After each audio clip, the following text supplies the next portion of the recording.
Okay, that's that, and this is for us here.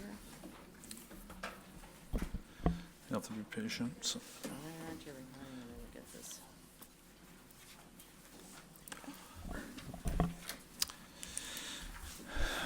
Okay, welcome to Personnel Committee for Tuesday, May 9th, 2017.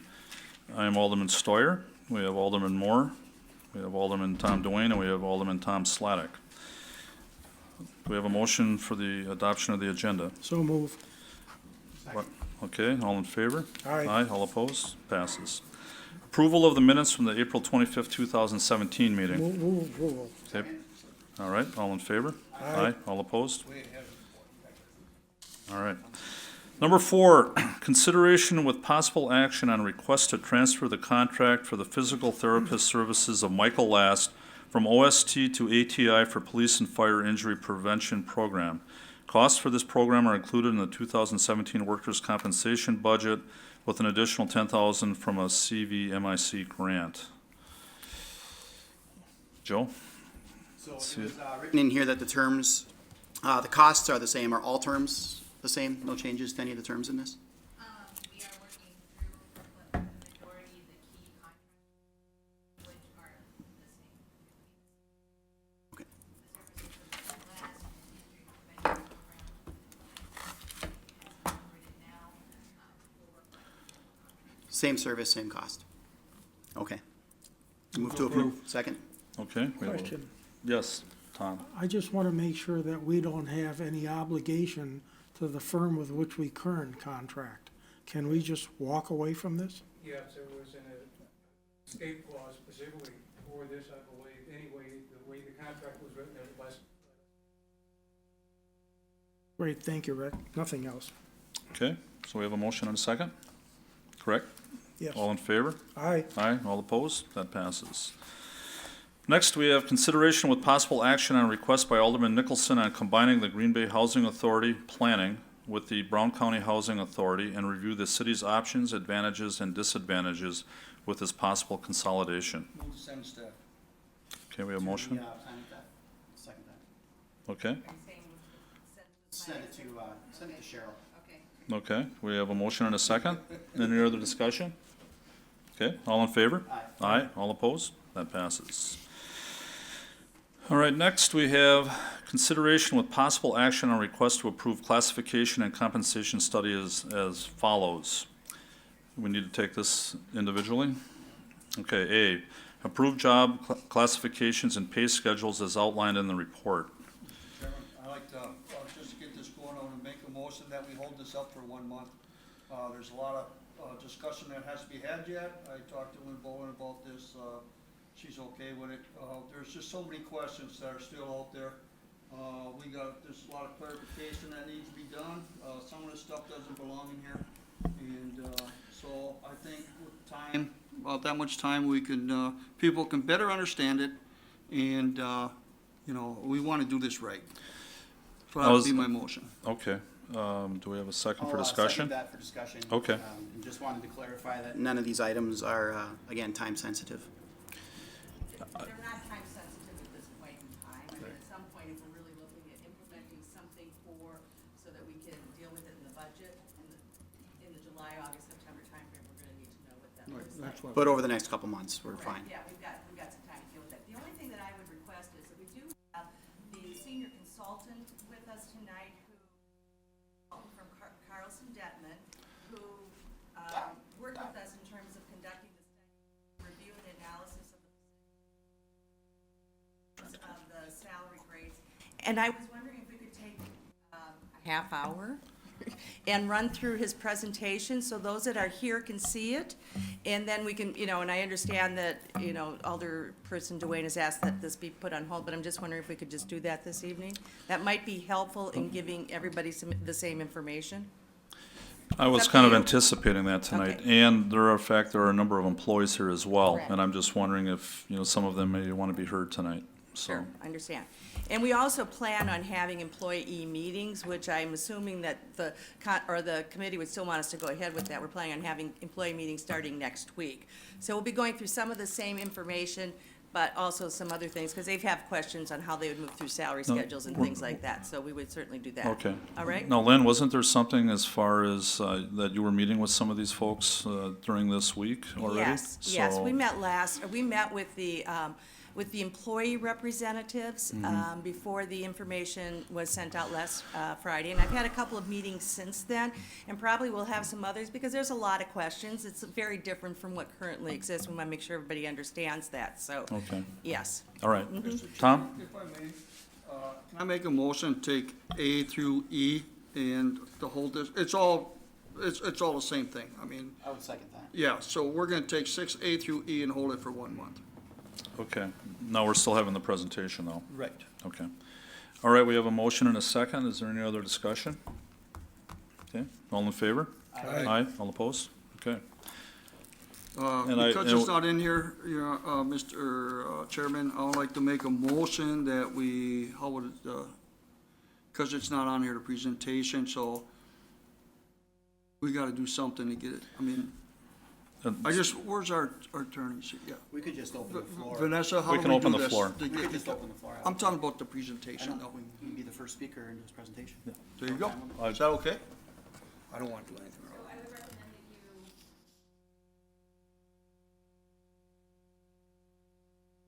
Well, we can only open it. said A through E, right? Yeah. Yeah, I would just, Let's reconsider then. yeah, I would Re- reconsider, open the floor, do that, and then you can. All right, Okay, I want to make a motion to reconsider 6A through E. Second? okay. Any other discussion? All in favor? Aye. Aye, all opposed? Okay. No, under my reconsider, I make a motion to open the floor. Second? All in favor? Aye. Aye, all opposed? There we go. So we'll start with, introducing Patrick Flynn. He is a consultant with Carlson Detman, who was the lead on this project for the city of Green Bay, so with that, I will turn it over to Okay. Patrick for his Go ahead, Patrick. I think your I'll be mic's careful not to on. watch myself on the big screen up there. Okay, we've It got- should be on if you want to tilt the microphone, just make sure you're There's there. it's on. something here that we can do to get gotta this go to to the go do podium. that. No. We have to say send live. No, I There we see. go. Now I can't see myself, and that's much better for There we everybody go. involved. Got it. It's up there, but Please. come on up there. There we go. Okay, Don't thank do you, it. thank you. I have here tonight a number of slides I want to go through. I've even skinnied it up since we talked, as I was sitting here in the back of the room, to make sure that we clip along at a decent pace. But we've been working on this for the better part of a year now, with some intermissions here and there. And all thanks to the employees who sat through this presentation last week, and the department heads who have sat through a version of this presentation as well. As Lynn said, my name is Patrick Lynn from Carlson Detman Consulting. Coming up on 4 years with the firm.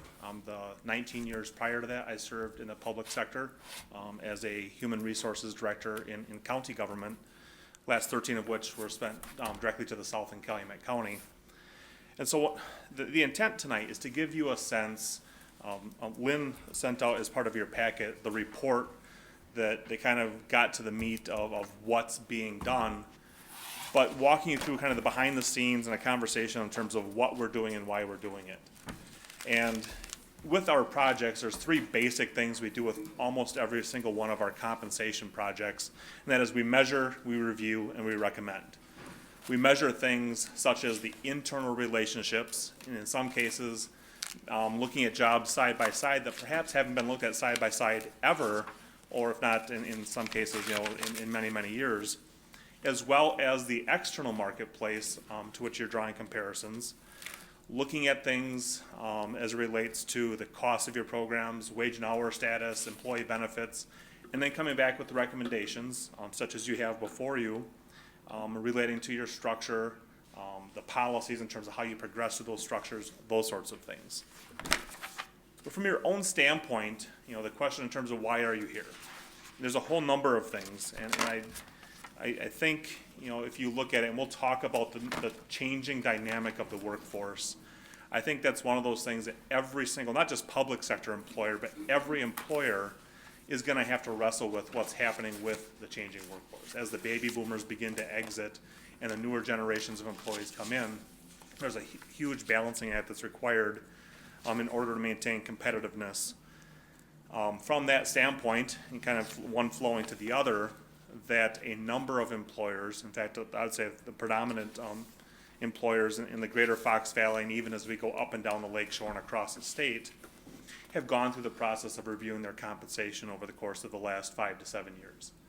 And just becoming an ever competitive workplace environment, and the notion of having your base structure, your core non-represented employee structure, the last review was done, we believe in 1980. So about 37 years since the core structure was done.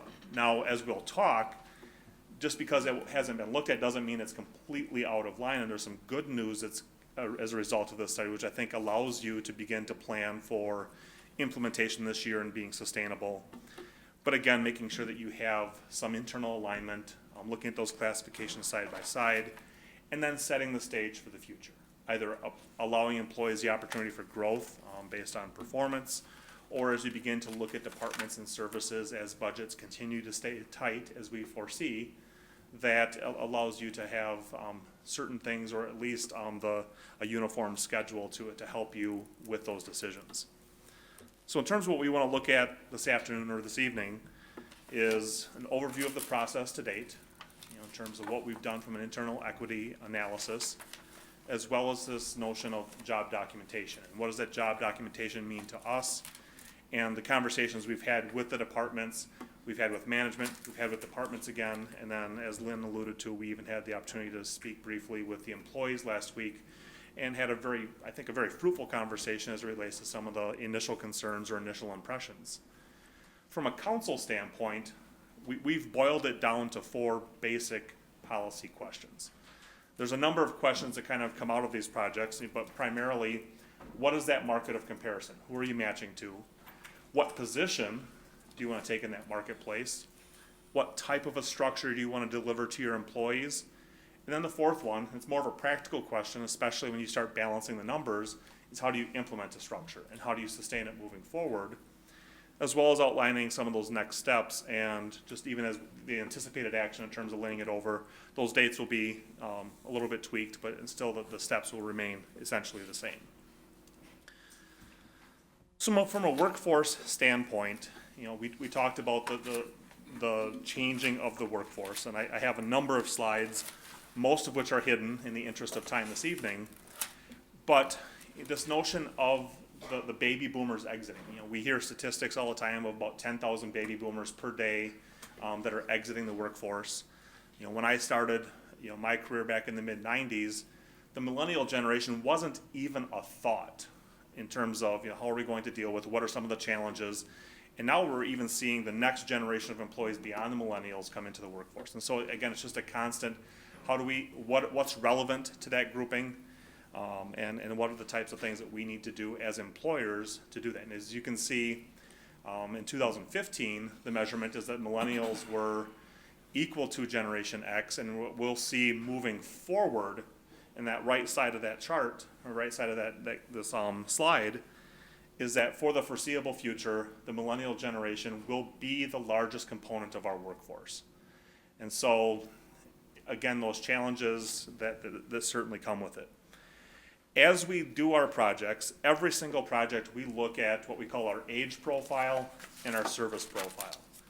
In this particular example, I'm going to break it out 2 different ways for you. This first one is your entire city workforce all blended into one. This includes your police, your fire represented employees, your transit, but everyone within your city workforce, you're sitting at about about 36% of your employees age 50 or older. And the reason why we draw our line there is that from a planning standpoint, what we find is that most employees, retirement eligibility varies. If you're a protected employee, 50 or 55. If you're a general employee, age 55 or 57. But that's when retirement at least becomes something that it's in that window. Do I have enough saved? What's my healthcare forecast in terms of what it's going to cost me? How long do I want to work in the workplace? So, this notion of being eligible to retire and being able to retire or willing to retire are 2 different things. So we're not saying that you will have a certain degree of turnover on any specific date, but I think it's also reasonable that as people become eligible, that they're going to exercise that option. So here you got about 36% of the workforce that within the next 10 to 15 years, you can expect a good chunk of those to turn over. The next piece we also look at is the service profile, the years of service with the particular employer. And this isn't years of service that they have in their career, but just with the city of Green Bay. You got about a solid third, just under a third, of the workforce that has less than 5 years. So when you look at this, there's two questions from us, and what I would expect to be asked is, what on earth does this have to do with compensation?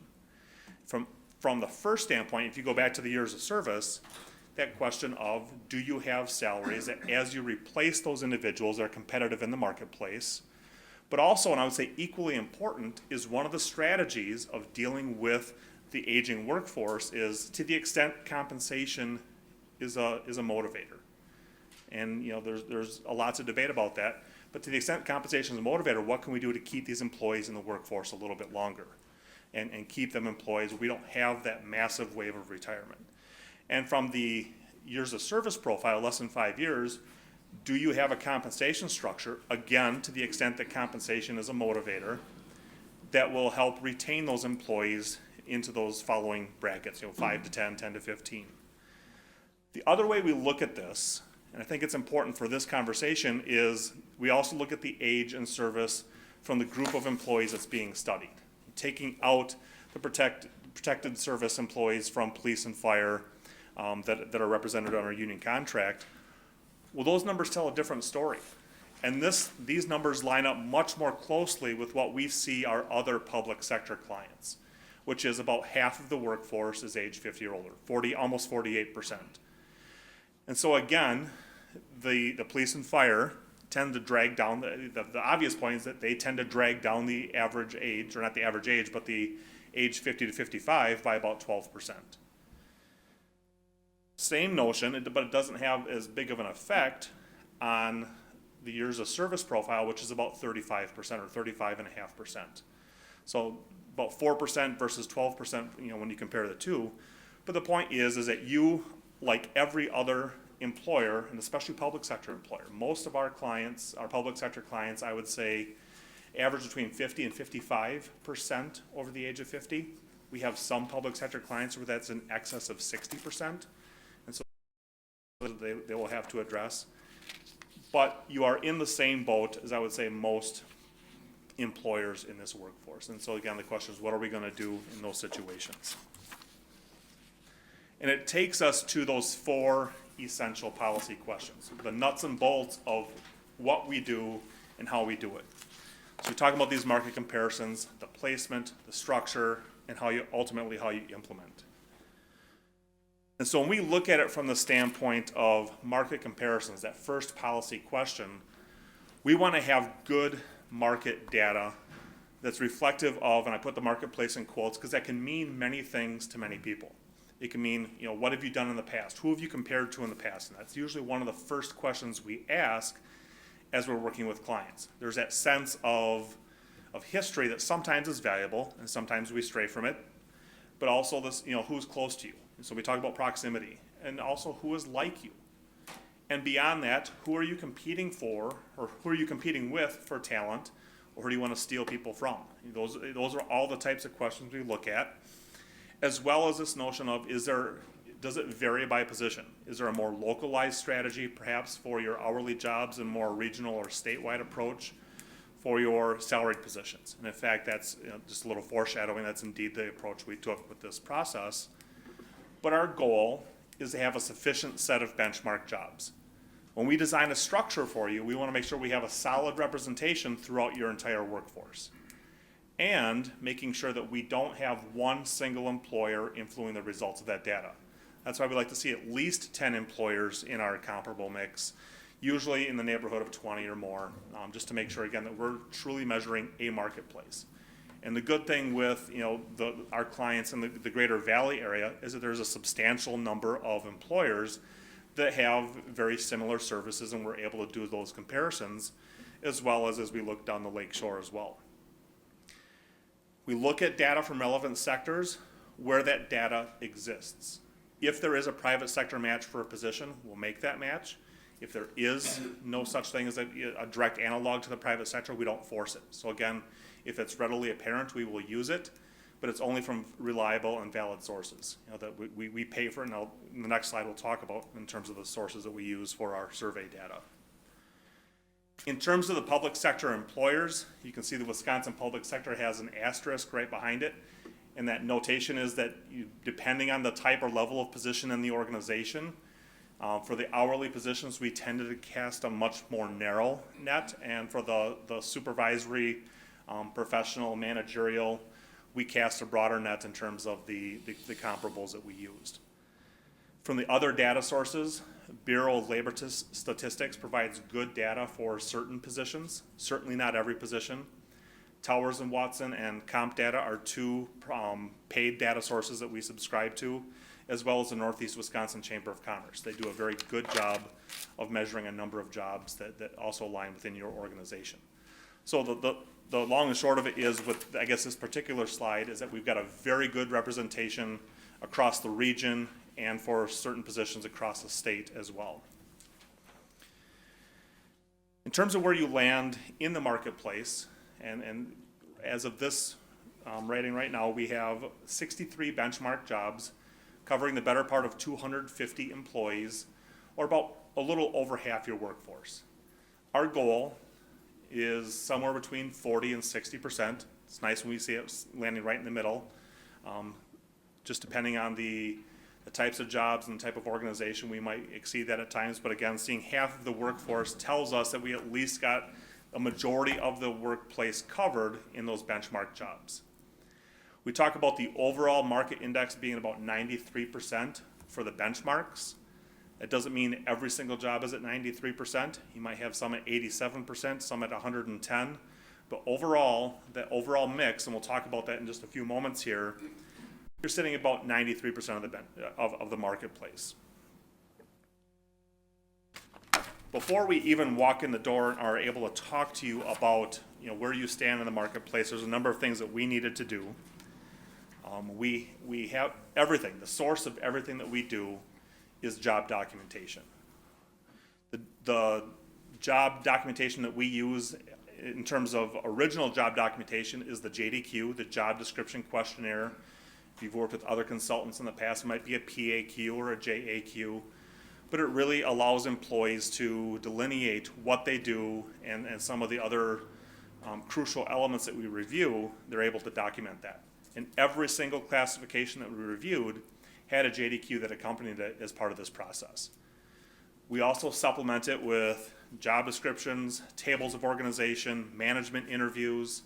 Sometimes we engage in, here's what we see someplace else, are we seeing it differently here?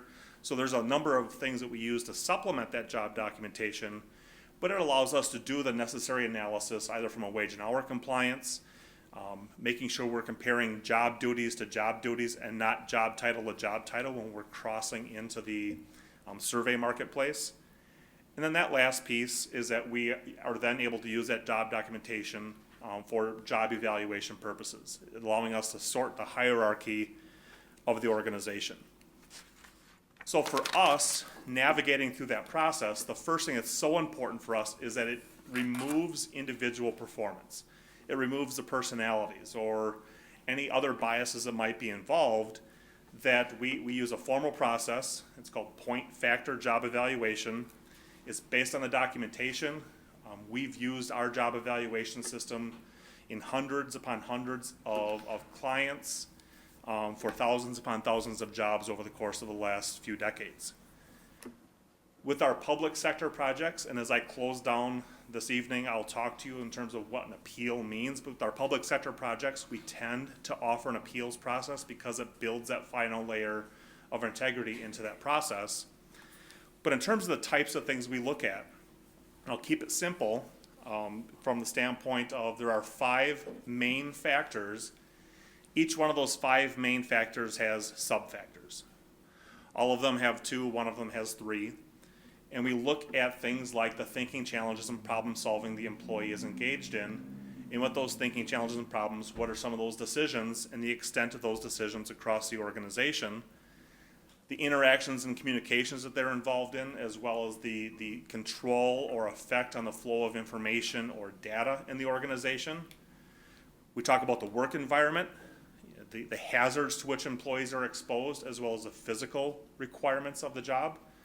And then the last piece we talk about, and again, taking the individual out of the job, is that what is the formal preparation and experience required to enter the job, not necessarily what the employee possesses. That, again, we know that people arrive at the job for various reasons or various ways. We want to talk about what are those core requirements for the job. Each one of those sub-factors, as we work our way through, we're able to assign point values, and we come up to a point total.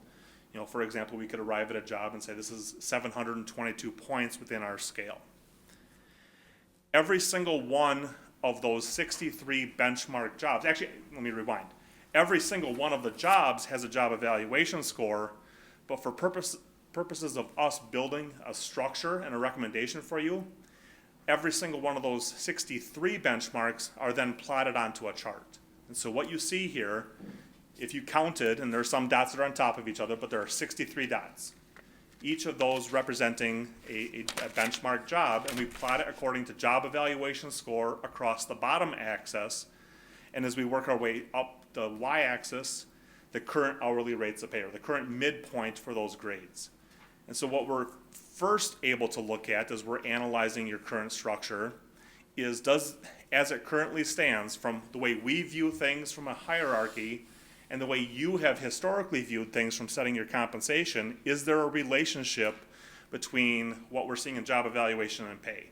And as you can see, that trend line that's drawn through, and it's simply just the line of best fit through all of those dots, that there tends to be, even as we stand today, a relationship between an increase in the duties and responsibilities of the job and an increase in the pay, which is good news. It tells us there isn't any wild variance from that data.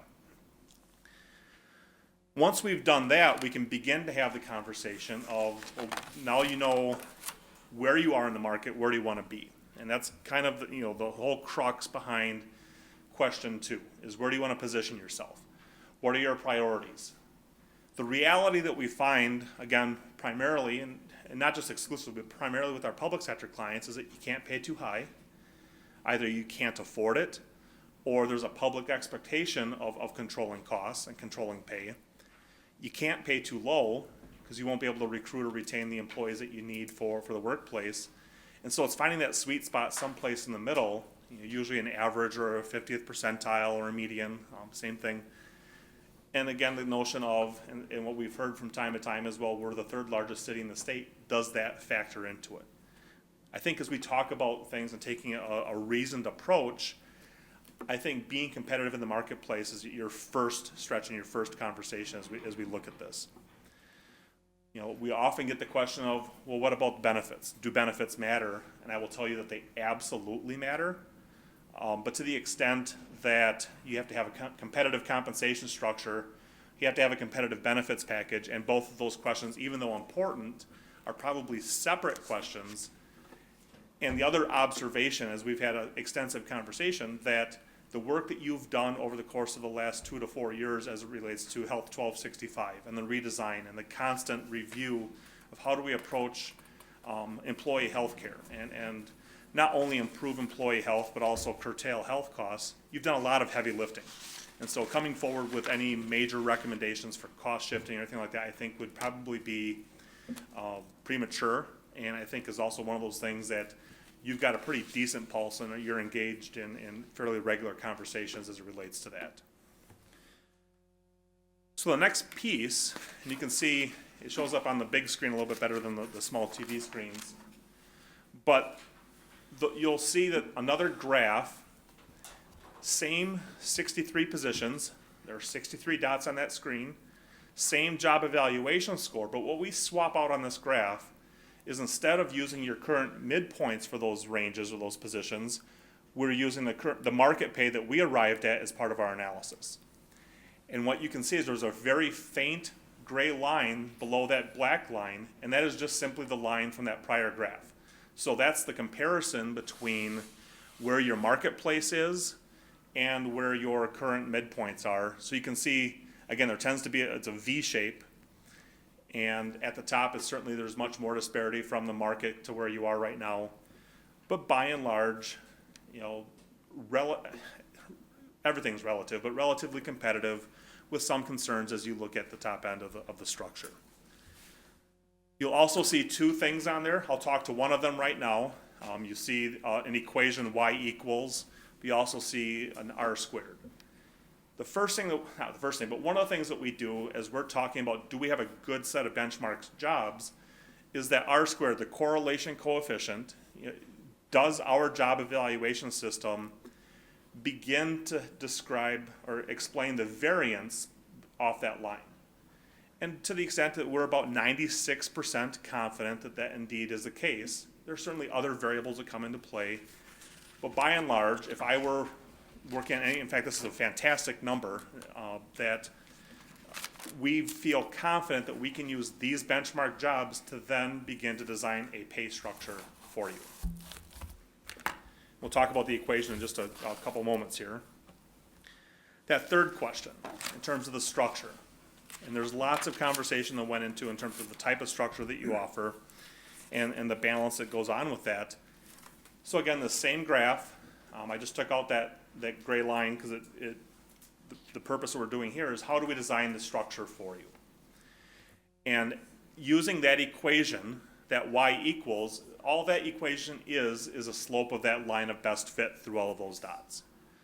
So long and short of it is that for every job evaluation point, it's 4.73 cents plus $2.04 and change. Well, you've got 63 benchmark jobs, and you've got about 150 or so jobs that were incorporated as part of this study, that you could have 63, or you could have 150 different grades if there's that many different job evaluation scores. You would go nuts from a payroll standpoint and from an administrative standpoint. So what we do is we group those jobs. So for example, using this next slide here, that grade L in our structure is 700 to 749 points. For us to calculate that control point, that's the term we use for the midpoint of that grade, we simply take the middle value of grade L, which is 724.5 points.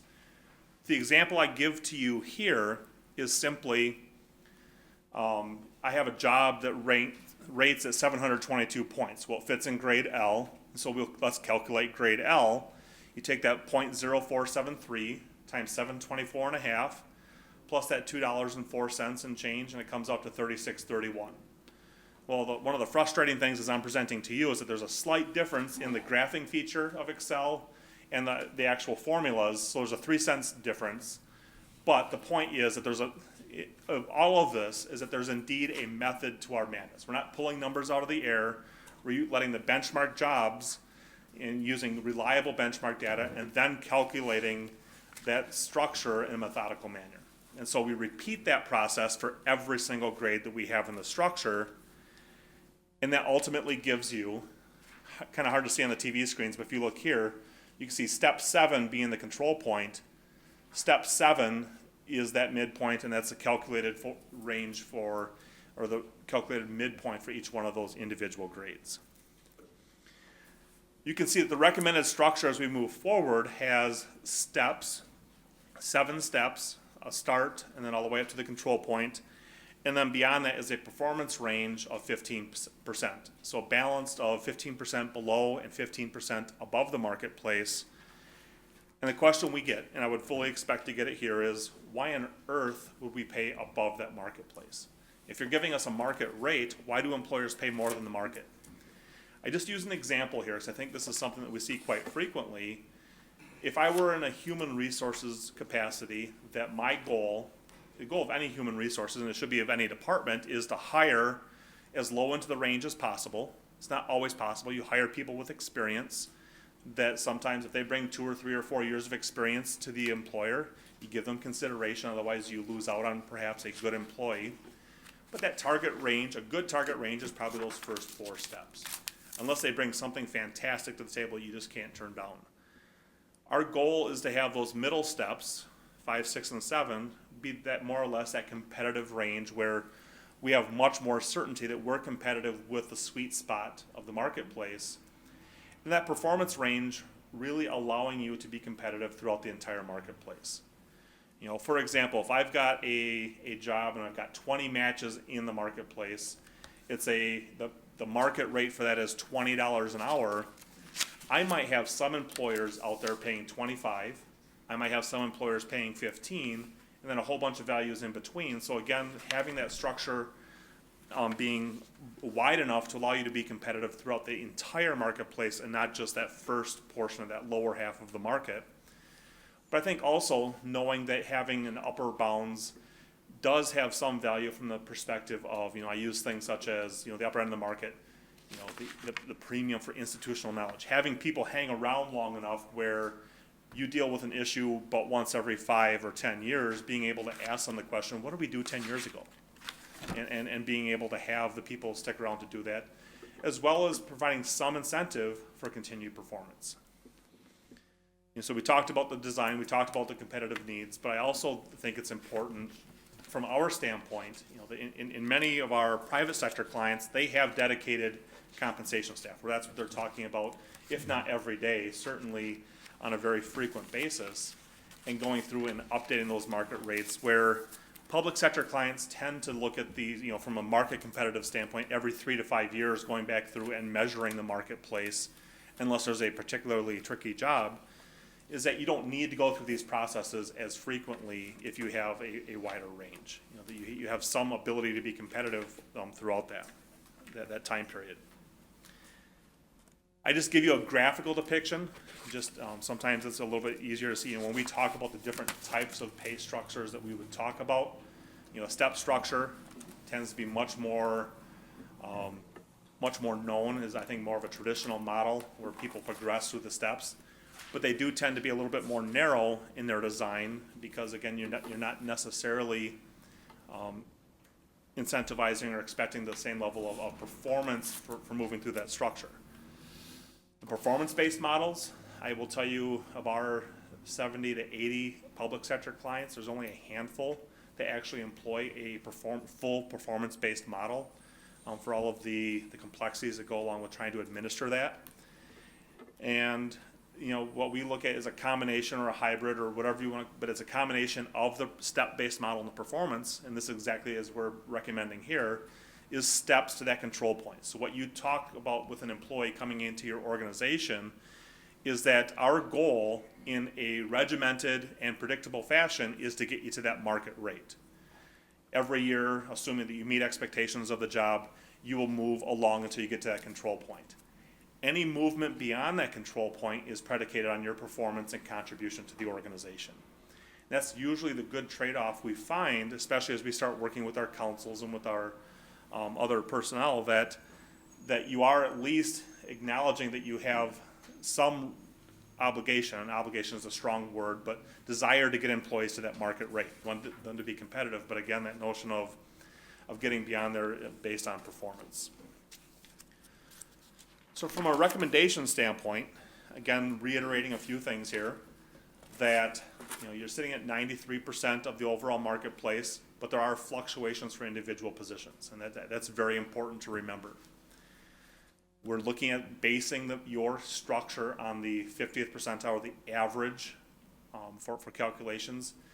We've aged your data to 2017, but what's also being built into this is that you also have a scheduled 2% increase, and that will be more than sufficient for planning for 2018.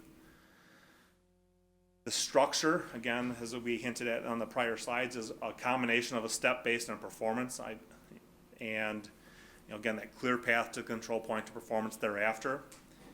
And there are some intricacies that were outlined in your report you received about the planned 2% general increase, and a lot of internal conversation, especially with your own internal staff, the conversation relating to how do we have this implemented yet this year and still remain budget neutral. And I think that's a very, at least as it was perceived, very important factor to maintaining your budgets and not upending a lot of the hard work that was done from that standpoint. And so in order to do so, delaying the planned 2% increase until October 29th instead of October 1st was the first recommendation. The second one is removing longevity on a go-forward basis, but including it as part of the employee's pay as part of the implementation process. So you're not just discarding it, you're rolling it in for the purposes of implementation.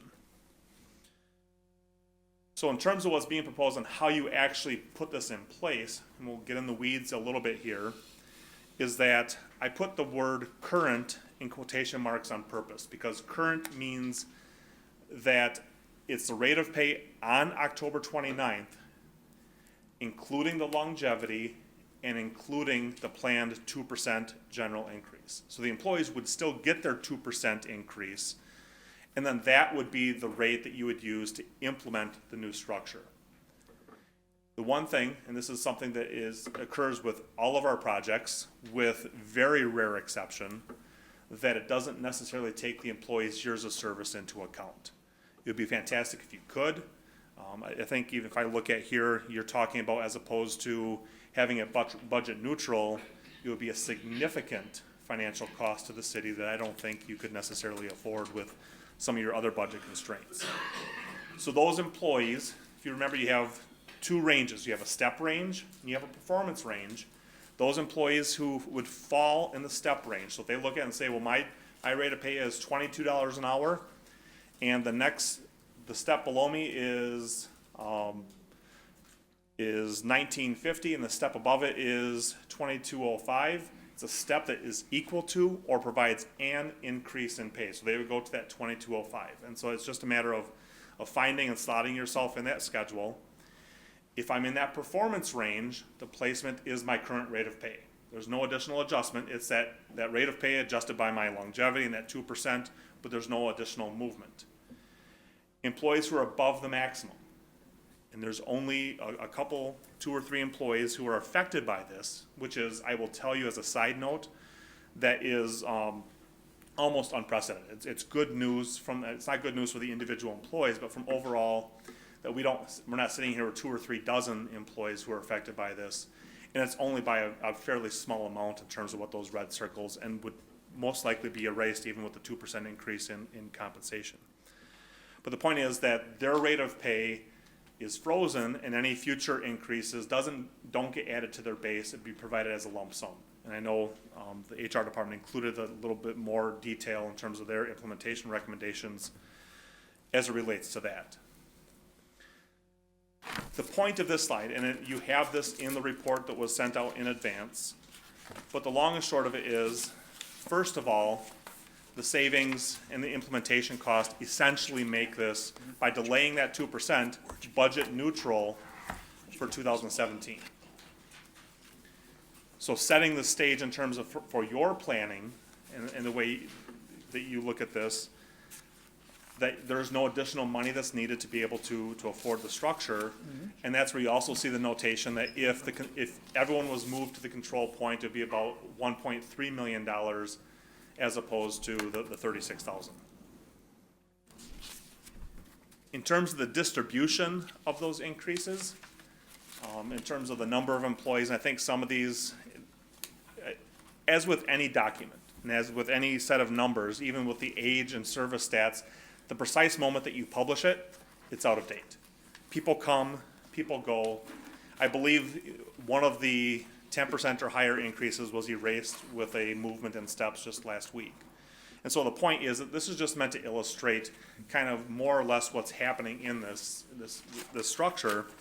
You can see that there's a decent balance between exempt and non-exempt. You know, again, I like to ask and answer a lot of questions that we frequently get, but a lot of questions we get, well, this only affects management or professional employees that benefit, and not the other employees. And the answer is, in my experience, simply not true. That we're aligning the structure, and many of the non-exempt or hourly employees are actually coming out quite well as a result of this study.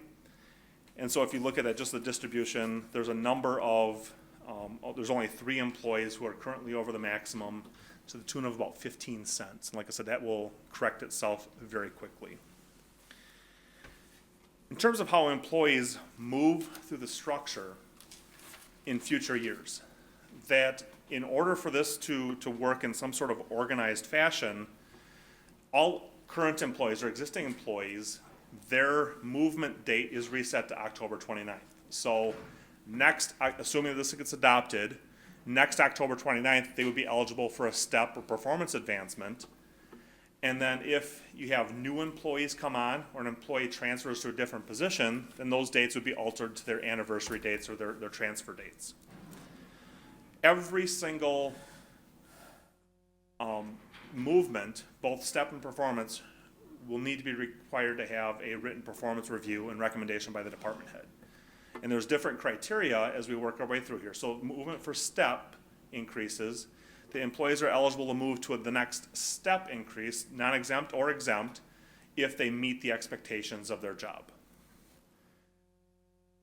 For them to move through that performance range, there's two, we break it out into two different categories. The exempt or the salaried employees, that if you meet expectations, there's not a performance increase. There might be a general increase. If you apply 2% across the board, you might receive that, but there's no performance increase. The only time a performance increase comes into play is if you're above expectations or if you're exceptional. For the hourly employees, the approach was that, again, trying to keep this as simple as possible for such a large workforce, is that if you meet the expectations of your job, you are able to move across that performance range by 1%. In addition to that last bullet point, the general increase applied to the structure, if any, for that year. So if you gave 2% across the board, the employee would be eligible for that 2%, and if they met the expectations of their job, they'd be able to move the additional 1%. And this is the slide I referred to at the beginning that, you know, depending on in terms of the timing of these conversations will be altered, but I think the steps themselves are relatively the same. You know, we met early last week to talk with senior staff and roll this out. Had a very fruitful and good conversation with the employee representatives. I know that there's been some work as it relates to some of the recommendations, even as a result of that. We're here before you tonight. The goal was to come back next week in front of the council. I believe, based on what I heard Lynn saying, Lynn's not close enough to kick me under the table, but I believe the goal is to still go through with the employee presentations one way or the other as we roll this out. And then, assuming that we had council approval, that you would use about a month for the classification review or the appeal requests, and then having those results back in mid-July. That might get altered by a month. You still have enough time to do it in terms of if your goal is to still implement on October 29, you still fall within the bounds. You still have enough numbers to play with as you begin putting your budget together, where delaying it a month certainly isn't going to turn it on its ear. I do want to talk to you, as I have just a couple more slides here, that what does it mean to appeal under this process? Because again, I do believe that, you know, unlike our private sector clients, where most of the decisions begin and end with a CEO or a CFO, here they're done in the light of day. You know, a presentation like this is open record. The final pay schedule and the placement of that is open record. And so because everything is open, we believe that having an appeal process built in just builds a final layer. When we do these appeals, we found, especially over the course of the last 6 years or so, that having a very focused process and a balanced process, one that where the council does not give up their rights to establish policy, but we focus on things such as, is the classification correct? And so these next two slides will cut to that. The criteria that we use for an appeal is either an error in the classification or documentation. Either what were we thinking when we evaluated the job, or, you know what, when I turned in my JDQ, I forgot this chunk of information. Or maybe I didn't say it as well as I could have. I didn't take it seriously the first time. And so I know I say that in jest, but I mean, the point is there an error in the documentation? Or, and this one tends to be less only because departments tend to raise their hands during a process and say, wait a second, we're changing a job. But to the extent we didn't catch it, that we talked about this last spring, that between now, or then and now, my job has changed substantially, and you didn't catch it. So, an error in the classification or documentation, or a change in the job. The way the process works is usually following adoption, there's a 2-week window where the employees can raise their hands and say, you know what, something doesn't feel right or look right to me, I have a question. At that point, once they file their intent to appeal, is what we call it, it's not a formal appeal, but just the intent, we will share pieces of information with them. And we focus this conversation, we focus it on purpose, and I'll tell you why. That when an employee says, I intend to appeal, we will provide to that employee the rating levels for their job and a copy of our job evaluation booklet that we use, absent the points. Because what we want to avoid, or what we found is just, is that this conversation of, you rated my job at 497 points, the next grade is 500 points. By providing points, the only conversation we engage in is, what do I need to tell you to get 3 more points? Where what we want that conversation to be is, well, you rated my job 5C for education and experience. For us, that means an associate's degree and 2 to 3 years of experience. Did we get that right? We rated it, 3A plus P for decision making. On down the line, here's the rating levels, and here's kind of the framework that we use to judge it. Do we have it right? And we're not expecting employees as part of the appeal process to be experts in our job evaluation system. But the point is giving them enough information for them to be able to ask the appropriate questions, and then one of 2 things happens at that point. And once we provide that information, actually I want to rewind here for just about 30 seconds. The other thing that we do to control this process is we only provide the rating level for their job. That we don't look at it and say, well, here's my job, but I want these 10 other jobs around me as well. We want to talk about the employee's job because that's what they know best. And so what we do is we focus it on the rating levels, we focus on the employee's job, and then what happens is with the employee having that information, and I can't give you a hard number, usually between 1/3 and 1/2 of those initial intents fall away. That people say, I have enough information, I'm satisfied, I don't need to move forward. But those that feel that they have that need to move forward can then file a formal appeal where they identify those areas where they want us to review from the purposes of reviewing that documentation. We review it. We meet with the supervisor and management to verify, the supervisor and management verify the merits. Does it meet the criteria of the appeals process? We review it for content, and then we ultimately provide recommendations back to the employer. We've done this, again, for the better part of 5 years now. It's worked great in terms of facilitating the necessary conversation. And again, if I'm sitting in a council or board seat, the question I would ask is, well, am I giving up the policy-making rights I have as a board member or a council member? A couple other things that the appeal does not apply to, the adopted structure. And I would say the number of times I've had a formal appeal on the actual structure itself adds up to about 0. But again, that's the most pure of the policy decisions is that structure itself. Where we do tend to have some conversation is the established market comparisons. Well, you said you use these 15 to 20 employers. We think you should have excluded these 5 or 6, or you think you should have added these 5 or 6. Again, that's a policy level decision left to the council. The implementation strategy is probably the most delicate one of this whole mix in terms of, well, now we have budget neutral in terms of recommendation versus 1.3 million. That I want to be placed at step 2 or I want to be placed at step 6 or 7 as opposed to step 2 or 3. Again, it has a huge financial impact, and that's a policy decision in terms of how you implement the structure. And then I have any other policy decision. In this particular example, I use as red circled employees. Again, affecting 3 employees, which essentially is wiped out after the 2% increase, so I think that's probably less of a concern. But again, those policy matters are left in terms of council decisions, and we're looking only at that classification of that job. And at the end, and as I wind down here, and I thank you for your patience, is just a very delicate balance between fairness and fiscal responsibility. All of those things, the equity, the competitiveness, the performance versus how do you actually adopt something that you can afford upon implementation, but also sustain it moving forward. And it's just a tough position to be in. Right. Thank you, Patrick. Joe, you have a question? Yeah, I just question and a couple clarifications. So, and thanks, I did have an opportunity to sit with you last week and kind of look over this a little bit, but so the 2% raise being delayed, yet all employees will still get that, even if they fall in where there's a raise that's going to be coming toward them anyway?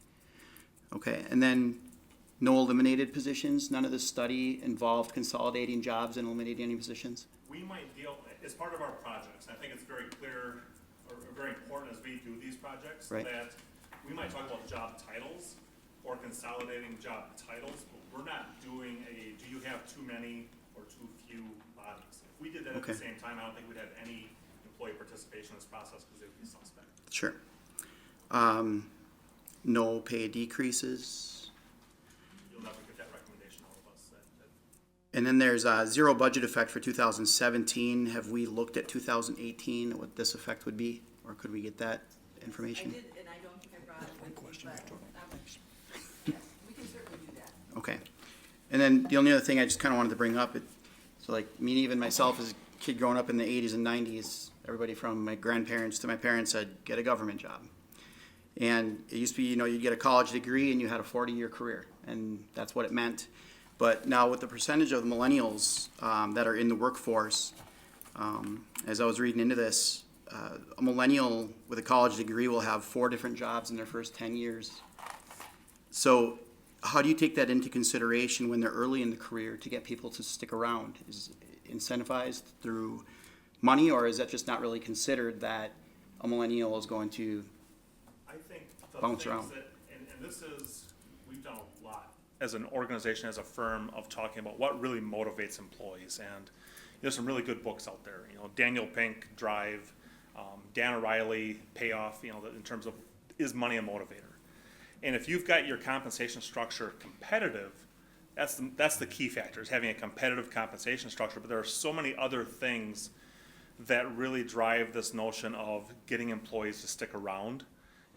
Having a workplace culture is probably one of the biggest things. Having a solid offering of benefits, and we keep seeing information percolate through our news feeds as it relates to retirement. And my encouragement to anyone who will listen is that we need to do a better job of marketing how the Wisconsin retirement system works, even if you're paying half, which I understand was a huge culture change 6 years ago. But this notion of the value of that pension system, because the newer generation of employees really places a premium on that future retirement security. And so using what you have, marketing what you have, but it's that workplace environment, that there are a number of jobs where the question is, how do we rethink work? Here's how we used to do things. How are we going to do it into the future? And so compensation is but a small piece of that puzzle.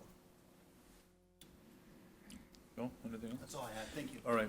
Tom? Oh, Yeah, I just got a I'll couple get you. things here. You're talking about the appeal process and who doesn't know that. I don't think there's really, why would someone try to come to an appeal, something where the decision is you coming back and trying to describe to them why they put them there.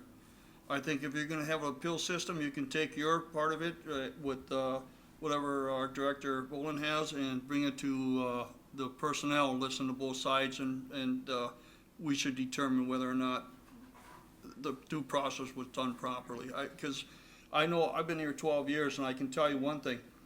You look at the experience and years of service and the way you look at things now. You talk about the years in college, and some people go to 4 years and they have their doctorate and do 2 more years at a tech, or another 8 years. And I'll take that person that's working there 30 years or 25 years, because what happens, they go apply for that job, they don't get it, and yet the other person comes in with the 8 years of experience, and then that same person, I think, at the job has to train them. So I think you gotta, I think that was part of something that was overlooked. I mean, listening to what this is, I'm gonna go through the whole thing with Lynn again. As far as administration, I think it was you that just did the engineering survey, and then, we did all these raises for them, and I see them in here again. And with percentage raises, we've already brought them up to date, and I think we gotta look at that. I'm not gonna be too fond of. They're getting placed onto the schedule, they're not necessarily getting additional Well, increases. we have to look at that, because I saw them in there, I saw them. Right, they are in there, but I don't believe, okay, but we can look at that individually. I mean, because years ago, someone went to tech school and they came in, and a lot of people, growing up, I know a lot of people that still work here, retired from Green Bay, and they came right out of high school. And they were taught their job. I know my wife works in a medical field, and they didn't even have her, go to school. They trained her right there, what to work, specifically, the way they wanted to work for this doctor and stuff. So there's two different ways of looking at all this. You talk about school of that, and that's the most important thing. It's not, experience is. And I think that's gotta be looked more into as we go forward. Thanks. Okay. Thank you, Huh? Mr. Chairman. You bet. Thank you, Mr. Chairman. I just want to confirm something going forward. I got some questions and concerns from a constituent who was an employee, and I brought those along tonight for discussion. But I think given that we put this back by a month, or we know we have to do more work on it, I think I'll just send these questions to you, Lynn, and maybe you could respond to them. Thank you. Okay, Tom. I've had some of the same things. I've talked to a number of employees already, and not nearly enough, but, and I've had some emails as well. So I think that it's important that we keep our minds open to that. I don't know if any of the employees would like to come forward. Patrick, I thank you, and we may still ask you some questions, so just stick around. Is there anybody from the audience that would care to speak now? We really, as a personnel committee, we're gonna really look at this closely. I've met, Alderman Sladek met, and so did Alderman Moore. We'd met with HR, and we met with Patrick. So we've already had this report. We've had a chance to kind of look at it, but believe me, there's a lot in it. And we're trying to decipher all of this, so there's a lot to it. So why don't you come forward, just state your name and your department, if you would. I'm from the Department of Public Works. I'm a mechanic there. And from the way they were describing this, you would hire somebody with the years of, with a college degree here, and then with a little bit of years of experience on the level to third to fourth step. I've been with the city for 14 years now, and I've been in this field for 24 years. And according to that, I'm gonna start out on that fourth step. That's where I'm kinda irritated with the process. Lynn, is there anything we can add to that, or at this time, we're still collecting data? That's why I was Well, I talking think about the- years of experience. Yeah, it's the issue that you get into when you implement a new pay structure, and that is how do you do the implementation? And what we're doing here is typical, but it does cause some issues in that we have people that have more experience, that had we had this pay scale in effect when they started here, they'd be at the top. But we didn't have this in effect, and in fact, in many cases, they're getting increases, and we'll see some additional increases, but they're getting placed on a step that gives them either, I think in your case, it gives you an increase, and then they're gonna be eligible for another step in a year, and another step after that before you get, I think you said you see yourself slotting in on step 4, and that's probably appropriate, so then 5, 6, and 7, then you'll be at that, and then you'll be able to go through the range.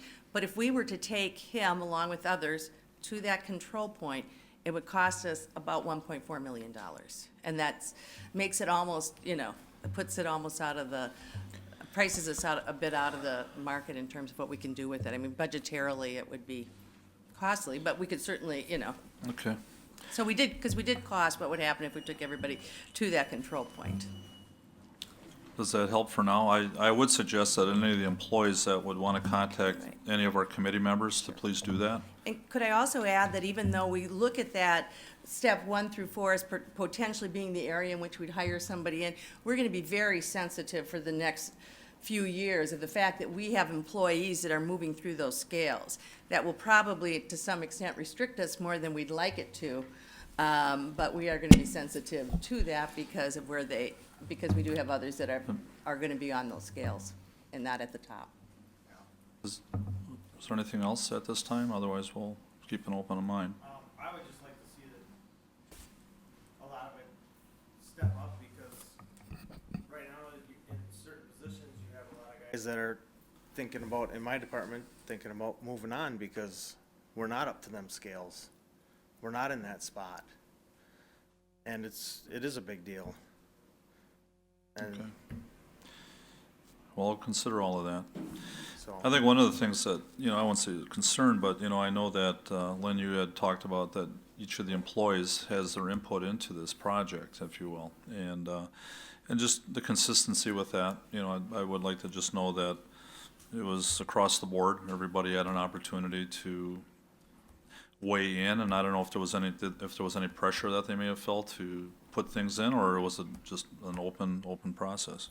Well, because we have a number of classifications where we have multiple, not everyone completed the JDQ. We had a representative group. I don't know. I don't think there is any undue pressure on what they filled out on the questionnaire unless they feel that way. It was reviewed by a supervisor, but the supervisor didn't change what the employee said. They only added their own comments. So those were there as well. And then we kind of looked at them from just, so they had they did have an opportunity, and even now, we've had some questions arise, so we go back and we do talk to the employees and their supervisors. Has every employee for the city filled this out? Well, Either either that or a at least within representative this group. Of the 499 non-public safety, yes. Okay. All right, we'll keep that under consideration. Tom? Mr. Chairman, thank you. I just want to point out, they're really not giving any input on the project. They were given a survey to fill out. That doesn't mean they gave input. There's no input given by the employees. I just want to make that very clear. There's a difference. I thought they put all their job duties and everything. True job duties, but they didn't ask would them be any input. other, that's not input. That's not input, Joe. That not, Well- what do you think about this, or, you're getting this stuff, and how do you feel? Is But it there a wasn't different done. ways to go? Yeah, I'm just saying. The study was done based off of the input that they gave. They couldn't say, what's your input on this plan? Because the plan couldn't be done until the job descriptions were put in. That was my Speak. point. There's no Microphone. input done yet. There's no input by the employees. They put their information out there. We're just getting this now. So the input that we're talking about hasn't been done yet. Well, Tom, did you have something? Am I right, Lynn? Okay. All right, we'll take that into consideration. So, anybody I else understand what you're right now? saying, The input on the plan hasn't been done Right, yet. yeah. No one said it has. No, I know. They just did. Oh, We'll hash this out. Okay, name and department. Robert Lee, I understand what you're saying. mechanic, action mechanic lead worker. First off, I'd like to say that I think the control point is very accurate. The control point right now is very accurate to where we should be. It's the implementation, as Jason said, that has me a little bit worried. There's several factors in there. One of them being, say, H and above is more of a skilled labor force. Requires ASC certifications for us, requires college for some of them. And I would personally like to see at least those positions from there up be implemented, say, step 5 through 7. As he said, a season is 5 through 7, and 1 through 4 is kind of that beginner rate. Why wouldn't those skilled positions that take the seasoned employees maybe start at 5 to 7? Because where I'm looking at starting at step 1. I'm an I, and I'm going to start at step 1, where the mechanics in step H underneath me are going to start out in step 3. Depending on a 2%, I might start in 2, and they may start in step 4. So this isn't going to be equal where we step in, as far as the percentage where you step in. Us and I will start in right at the bottom and have to take 6 years to get to your control point, where some of the other groups are going to start at 3, 4, 5, and only take a few years to get to the control point, where we're all agreeing that the control point is where we should be. In order to retain people like me and some of the other great guys that we have here, I'm 31 going on 32, and this is my career, and I want this to be my career here. But you look at this year, our benefits took a big drop this year, especially for a family person like myself, and you have a few things go on. That's expensive. And this raise, we're talking pennies compared to the amount that the benefits dropped. And that's a huge deal. And that's a lot of things that we have to take into consideration in today's world with our families, So I'm just more or less asking that I agree with the amount that where we should be, but we really need to take a close look at where we implement the seasoned employees we have now. Because it's offensive in a way to some of us that take great pride in our job, that have gone to get these certifications, have gone to school, and we're gonna start out at the bottom, you know, the absolute bottom of this, where some of the other guys even below us are gonna be starting out step 3, step 4, step 5. You know, it's kind of basically what Jason said, but, Okay, that's good points. thank you. Gentlemen, anybody? Okay. All right, we'll keep that on consideration. Next?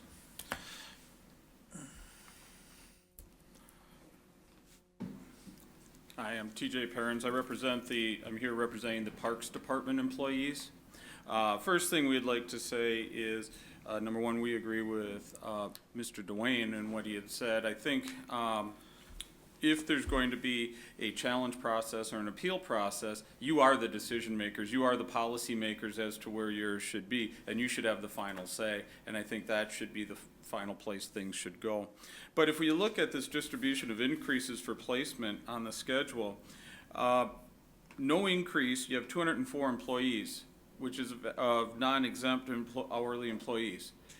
They're gonna get no increase, except for their 2% increase is being delayed by a month. Now, it may be just a little bit. You say, oh, a month, not big. But what you're doing is you're having the vast majority of your non-exempt employees funding your increases for your other employees. And that's not fair. That's what Act 10 did, is it took all the public employees and it had them fund things. But what the non-exempt employees are doing with this, I think, is funding that raise. And I don't think that's right. If somebody's going to get a raise, maybe they should be delayed for another month before they get that other increase, that step increase. I think everybody should get their increase when there was planned at the beginning of October, and then you implement the increases at a later date to make it budget neutral. And also, if you look too, the exempt employees, the number of exempt employees, or the percentages of the exempt employees, the salaried employees, who tend to be the higher employees, are also getting the increases.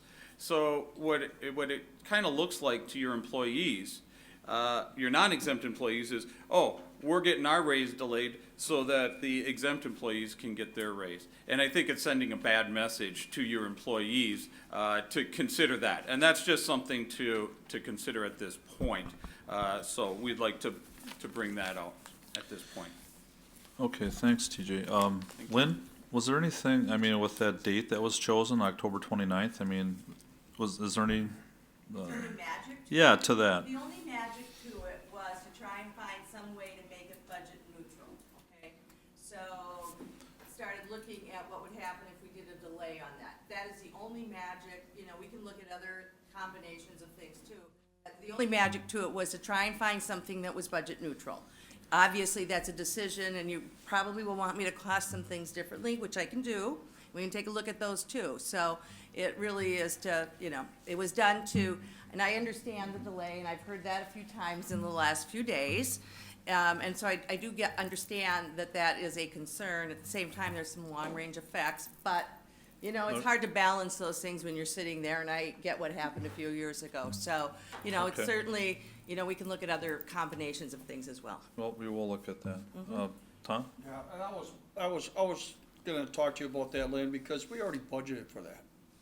Right, so to sit there and say, to make it budget, pick something budget neutral, when that's already in the budget, I think you could have expanded and looked elsewhere. I mean, why would you? Because of all the other raises we're Yeah, giving, we have to yeah. offset that. I and know, that's I why understand that, but it's already in the budget.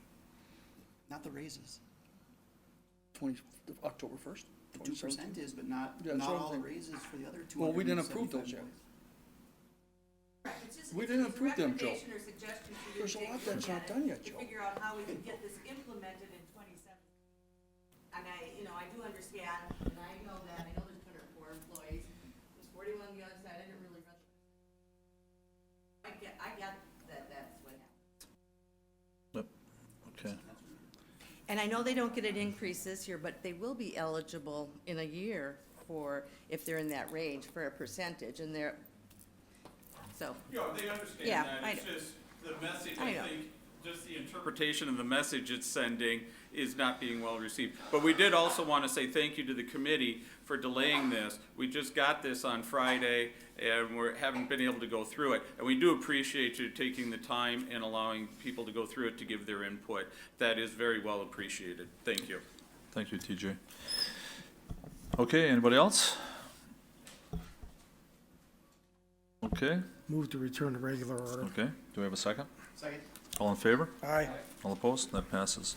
Thank you for your input, and we will study this, believe me. So we just got this report last week as well, so, in my spare time, correct? We just gotta vote on it now. All right. Okay, I would make the motion. okay, go ahead, Joe. Again for me. Yes. And there was a second? Tablets per month, refer it back to staff to review some of the public comment that we had and Okay. some of our questions as well. All right, do we have a second? Tom? Okay. Any other discussion? All in favor? Aye. All opposed? Okay. Thank you for your input, all. Next, we have consideration with possible action on report of routine personnel actions for regular employees. Move to receive and place on file. Do- Second? Okay, all in favor? Aye. All opposed? We have a motion to adjourn. Second. All in favor? Aye. All opposed? Thank you all. I just want to hit this. Violet, you can say it was already in the budget. Just to say I've done that. This? Is there a stop on there? No, on the report part down at the bottom. Is there a stop?